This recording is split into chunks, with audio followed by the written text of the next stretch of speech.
তো সাকিবিয়ানরা কেমন আছেন সবাই? তো ভিডিওর টাইটেল এবং থাম্বনেল দেখে বুঝে গিয়েছেন। হ্যাঁ গাইস, এই ভিডিওতে কথা বলবো মায়া ছবি নাকি শের ছবি।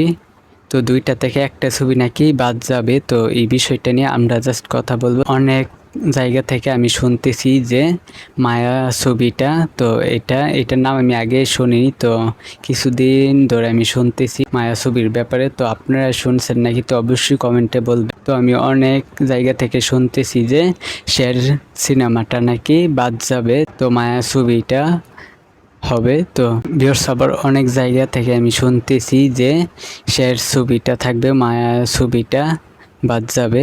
তো ভিউয়ার্স, অবশ্যই এই ভিডিওতে কথা বলবো। তো ভিউয়ার্স, আমি জাস্ট আপনাদেরকে ক্লিয়ারভাবে এই বিষয়টা আপনাদেরকে জানাবো। তো লাইক দিয়ে সম্পূর্ণ ভিডিওটা দেখতে থাকেন। চ্যানেলে নতুন হলে সাবস্ক্রাইব করবেন। ভিউয়ার্স, আমি আপনাদেরকে বলি যে মায়া সিনেমাটা, তো এটা হবে, শের সিনেমাটা বাদ যাবে। তো এই বিষয়টা আসলেই ভুল। তো আমি আপনাদেরকে বলি শের সিনেমাটা অবশ্যই হবে। মায়া ছবিটা আসলে ঠিকভাবে বলা যায় না এটা হবে নাকি হবে না। তো আমি আবারও বলি মায়া সিনেমাটা হবে নাকি হবে না, তো এটা ঠিকভাবে বলা যাচ্ছে না। এবং শের সিনেমাটা গাইস অবশ্যই হবে। তো আমি আবারও বলি শের সিনেমাটা অবশ্যই হবে। তো এটি বাদ যাবে না, শের সিনেমাটা অবশ্যই হবে।